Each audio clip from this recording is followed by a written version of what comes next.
आज तीन महत्वपूर्ण इशू है। देश में कल आचार संहिता लगी। चुनाव आयोग ने चुनाव की तारीखों का ऐलान किया। मध्य प्रदेश में भी जिस तरीके के चुनाव का ऐलान है, विधानसभा के चुनाव के बाद जिस तरीके की वादा खिलाफी भारतीय जनता पार्टी और नरेंद्र मोदी जी की गारंटियों की हुई, आम जनता, आम परिवारजन निराश और हताश है। उन गारंटियों के वादा खिलाफी के खिलाफ मैं मानता हूं कि कांग्रेस पार्टी की ओर आशा भरी निगाह से मध्य प्रदेश की जनता देख रही है। 2014 से लेके 2023 की मोदी गारंटियां एक भी पूरी नहीं हुई। और सबसे बड़ी बात, जो मोदी जी ने कहा था कि भ्रष्टाचार रहित देश की व्यवस्था बनाऊंगा, जो बांड योजना आई, सुप्रीम कोर्ट के निर्देश आए और उसके बाद जो खुलासे हुए, देश की जनता को इस बात का प्रत्यक्ष प्रमाण मिल गए कि मोदी सरकार से करप्ट सरकार देश के हिस्ट्री में आज तक कोई दूसरी नहीं हुई। लीगल करप्शन कैसे किया जाता है, इसके उदाहरण पेश हुए। कल एक टीवी चैनल पर अमित शाह जी बॉन्ड की लीगलिटी को लेकर अपना पक्ष रख रहे थे, पर चुनावी बांड योजना दुनिया का सबसे बड़ा जबरन वसूली का प्रत्यक्ष उदाहरण बना है। जो सियासी दलों ने, खासकर सत्ता में रहे भारतीय जनता पार्टी ने इससे धन एकत्र किया, उससे उन्होंने विधायक खरीद फरोख्त की, 17 सरकारें गिराई, सांसद खरीद फरोख्त की और लोकतंत्र की कैसे हत्या होती है, कई उदाहरण दिए इसके। यह स्वतंत्र भारत का सबसे बड़ा घोटाला है, चुनावी इलेक्टोरल बॉन्ड। चुनाव आयोग द्वारा जिस तरीके से एसबीआई के मना करने के बाद, सुप्रीम कोर्ट की लताड़ के बाद जो डाटा सामने आया, उसमें क्लियर हुआ कि एक लॉटरी किंग ने इतना बड़ा पैसा दिया, सब अखबारों में, समाचार पत्रों में, मीडिया में है,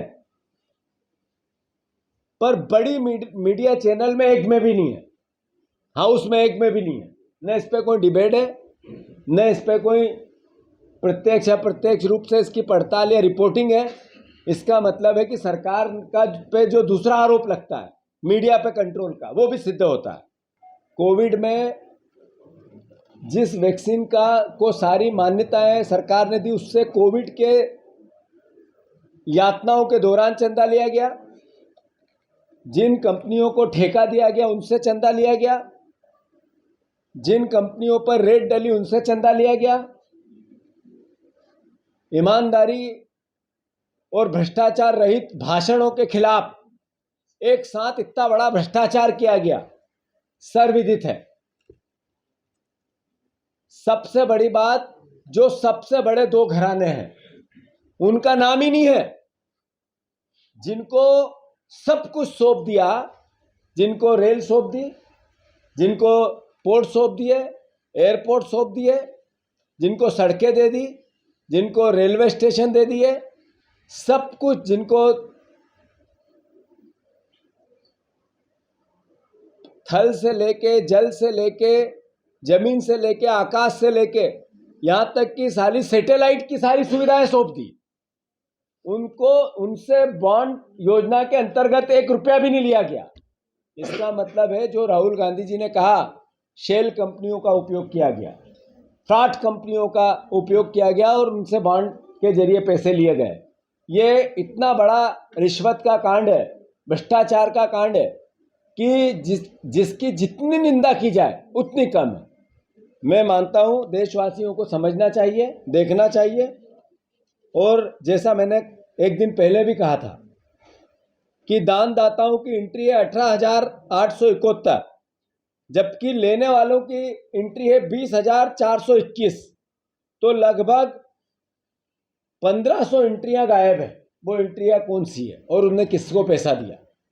ये अपने आप में ये मैसेज करता है कि भारतीय जनता पार्टी ने किस तरीके से भ्रष्टाचार किया, नरेंद्र मोदी जी ने किस तरीके से भ्रष्टाचार का तांडव मचाया, ये सर्वविदित है। बाकी डिटेल में अलग अलग स्केल पे हम अपनी बात कहते हैं। मैं एक ये लिखित अपने बयान के माध्यम से आपको पूरी डिटेल दूंगा, पर कुल मिला के चुनाव की इस बेला में, लोकतंत्र की इस भारतवर्ष के उत्सव में देश की जनता को ये याद रहना चाहिए कि नरेंद्र मोदी जी ने जो देश बनाने की बात की थी, न्यू इंडिया बनाने की बात की थी, उसके विपरीत भ्रष्टाचार के तांडव वाला इंडिया बना दिया है, जिसमें पंगु बना दिया मीडिया को, जिसमें पंगु बना दिया स्वायत्त संस्थाओं को, जिनको एजेंसियों को आधार बनाया भ्रष्टाचार का, डराने का, धमकाने का और वसूली का। ये इससे पहले देश में कभी नहीं हुआ। मैं मानता हूं कि देश जाने समझे, और इसके विपरीत कांग्रेस पार्टी ने हमेशा अधिकारों की बात की। हमने सूचना का अधिकार दिया, नरेंद्र मोदी जी ने सूचना के अधिकार का जितना एक तरह से पंगु बनाया इनकी सरकार ने, सर्वविदित है। और उसके विपरीत जो पीएम केयर फंड की एक जानकारी देश के सामने नहीं आई। जिन उद्योगपतियों ने पीएम केयर फंड में पैसा दिया उसका क्या हुआ? अल्टीमेटली वो भी तो जैसा वसूली ये हुई वैसी वसूली का माध्यम तो नहीं था, वैसा ही वसूली का माध्यम तो नहीं था। उस पर भी सुप्रीम कोर्ट में और हाई कोर्ट में कई पिटीशन लगी है। मैं मानता हूं कि वो भी एक दिन सामने आएगा। तो जो नरेंद्र मोदी जी मेरे आगे पीछे कोई नहीं है, न खाऊंगा न खाने दूंगा, भ्रष्टाचार देश बनाऊंगा, स्विस बैंक की लिस्ट लाऊंगा, 15-15 लाख डालूंगा, ये ऐसे नारे दिए थे करप्शन के अगेंस्ट। कांग्रेस का एक एक नेता जेल की सलाखों के पीछे रहेगा, स्विस बैंक पे इन्हीं के पैसे हैं। ये क्या हुआ और निकला क्या, ये देश जाने। साथियों, इसके विपरीत हमने गारंटियों की बात की, हो चाहे खाद्यान्न की गारंटी हो, भोजन का अधिकार हो, सूचना का अधिकार हो, शिक्षा का अधिकार हो, भूमि अधिग्रहण का अधिकार हो, वन का अधिकार हो, अधिकार संपन्न हमने देश बनाया। हमने अब निर्णय लिया है, कांग्रेस पार्टी ने निर्णय लिया है कि हम मिनिमम सपोर्ट प्राइस किसानों को मिले। कांग्रेस पार्टी अधिकार बना के देगी, हर हालत में होगा। दूसरा, हमने निर्णय लिया है कि 1 लाख रुपया, 8,500 रुपया पर युवा को, जैसे उसने ग्रेजुएशन किया, कांग्रेस पार्टी की सरकार बनेगी तो हम हर युवा को ये सहायता 1 लाख रुपए की 1 साल में देंगे। जैसे ही ग्रेजुएशन की डिग्री लाया, कोई किसी प्रकार की ड्यू डिलीजेंस नहीं, सिर्फ डिग्री माध्यम है उसका।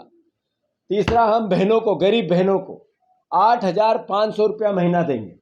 केंद्र की सरकार बनेगी, कांग्रेस पार्टी ने ये न्याय के सिद्धांत, सामाजिक न्याय, आर्थिक न्याय, राजनीतिक न्याय, इसमें सामाजिक न्याय में महिलाओं के उत्थान के लिए, गरीब महिलाओं की ताकत को, आर्थिक ताकत को, स्वावलंबता को बढ़ाने के लिए 1 लाख रुपया, 8,500, 8,300, 400, 500 रुपया एग्जैक्ट उसमें आएगा।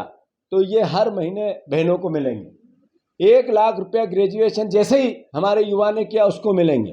किसानों की हम फिर से सहायता करना चाहते हैं, समर्थन मूल्य के साथ उनकी के कर्ज में माफ़ी होगी।